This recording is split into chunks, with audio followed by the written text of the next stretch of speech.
श्री गणेशाय नमः। श्री जानकी वल्लभो विजयते। श्री हनुमते नमः। आज मुझे गोस्वामी तुलसीदास जी के जो संपूर्ण द्वादश ग्रंथ हैं उन पर गायन करने का अवसर प्राप्त हुआ है। पहला जो उनकी प्रथम रचना है तुलसीदास जी की, जो उन्होंने लगभग 1551-72 में लिखी सन में, वो रामलला नहचु है। छोटा सा ग्रंथ है, 20 छंद हैं इसमें सिर्फ। वहां से मैं प्रारंभ कर रहा हूं। और जैसे आप जानते हैं, आजकल अयोध्या में, श्री अयोध्या धाम में भूमि पूजन का भी अवसर की घड़ियां बहुत नजदीक आ रही हैं। तो इसमें ये शुरू ही श्री रामलला नहचु के नाम से ही शुरू हो रहा है। इसमें श्री रामलला का ही हम उनका मंगल गायन कर रहे हैं, उस कड़ी को जोड़ते हुए। ये प्रथम ग्रंथ मैं गाऊंगा और इसको गाने के बाद और भी जो ग्रंथ हैं सब श्री रामचरितमानस विनय पत्रिका, ये सब ग्रंथों को गाकर उनको पुस्तकाकार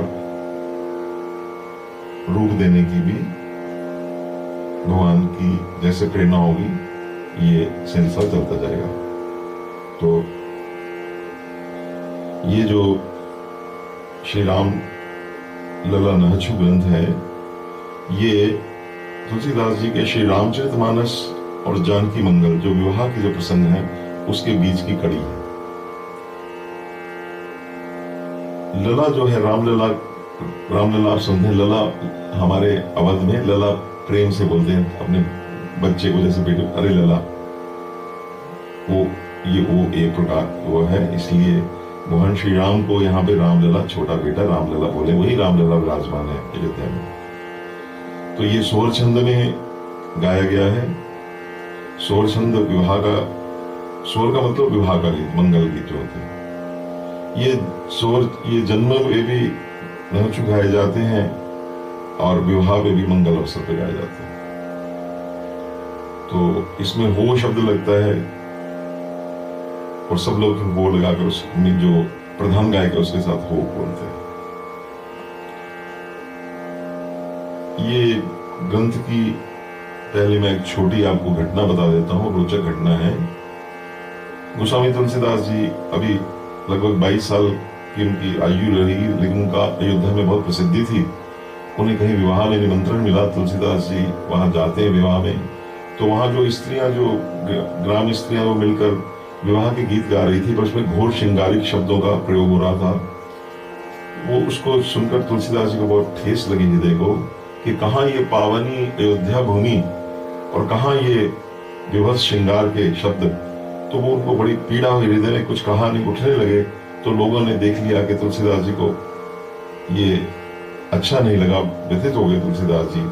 तो वहां जो प्रधान गायिका थी, उसने तुलसीदास जी को प्रणाम किया, चरणों में पड़ गई कि आप तो समर्थ हैं, आप इसमें सुंदर शब्द डाल दें, ये जो इसकी कविता आप बना दें तो मैं वो कविता गा दूंगी।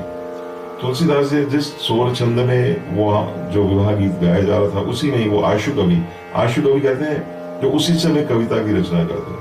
तो तुलसीदास जी की जो प्रथम कविता जो निकली, उन्होंने उसी समय उस जो ये रामलला नहचु की रचना कर दी थी 20 छंदों की।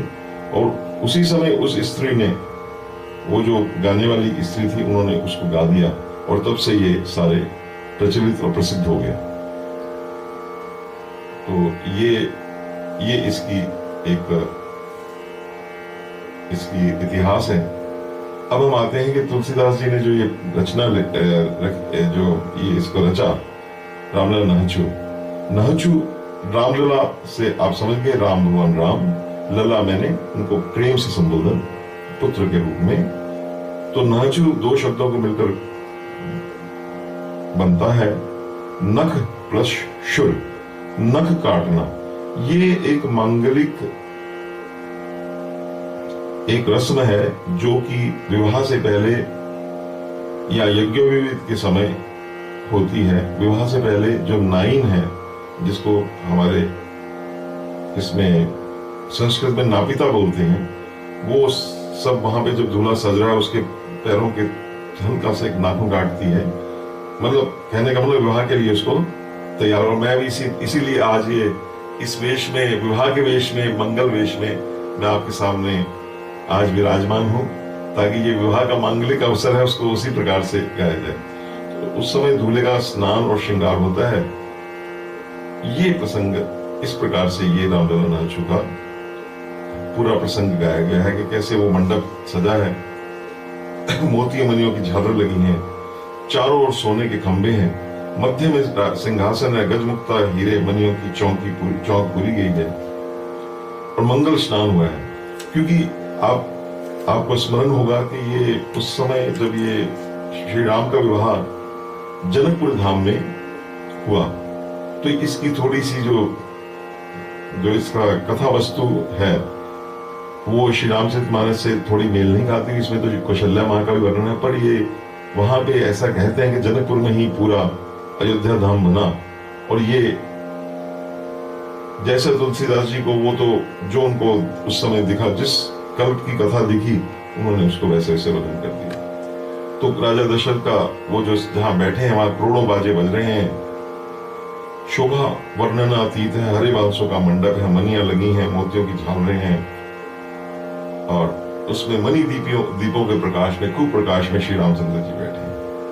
और उस समय वो जो लोहारन हाथ में कंकन लेकर आई और सब जो कैसे कैसे आ रहे हैं, उसका बड़ा सुंदर दृश्य है। वो कैसे सब लोग भगवान को, उस जो नाउन है कितना उसका सुंदर श्रृंगार किया है, उसका सब वर्णन है। वो देखकर भगवान के रूप को कैसे मुग्ध हो गई, वो सब ये मांगलिक वर्णन है। उस समय जो नाइन है बड़ी परम सुंदर बनती है और उसको नेग मिला है। अब वो थोड़ा उसमें विवाह में जैसे एक मंगल गारी कहते, समय सुहावनी गारी विराजी, तो वो कहती कि ये राम जी तो सांवरे हैं और लक्ष्मण जी गोरे, या आपके बेटे हैं क्या दोनों। तो इस प्रकार से वो खूब उसमें बड़ा एक जो विवाह का जो एक मंगलमय प्रसंग होता है, उत्साह का, हास्य का, वो सब रसों को लेकर ये प्रसंग है। और वो सबसे बड़ी बात है, उसको करते हुए तुलसीदास जी बड़े सावधान हैं। वो कहते हैं भज मन राम चरण सुखदाई, वो श्री रामचंद्र के उन चरणों को धो रही है जो चरण शिव ब्रह्मा अज पूजित है। तो आइए, ये मैंने थोड़ा इसका आपको भूमिका बना दी। अब इसको मैं आपको गाकर, मैं इसका आपको विधिवत गाकर सुवर छंद में, ये 20 छंद में आपको सुना देता हूँ। जय श्री राम। आप सबको श्री राम के मंगल इस विवाह अवसर की बहुत बहुत बधाई।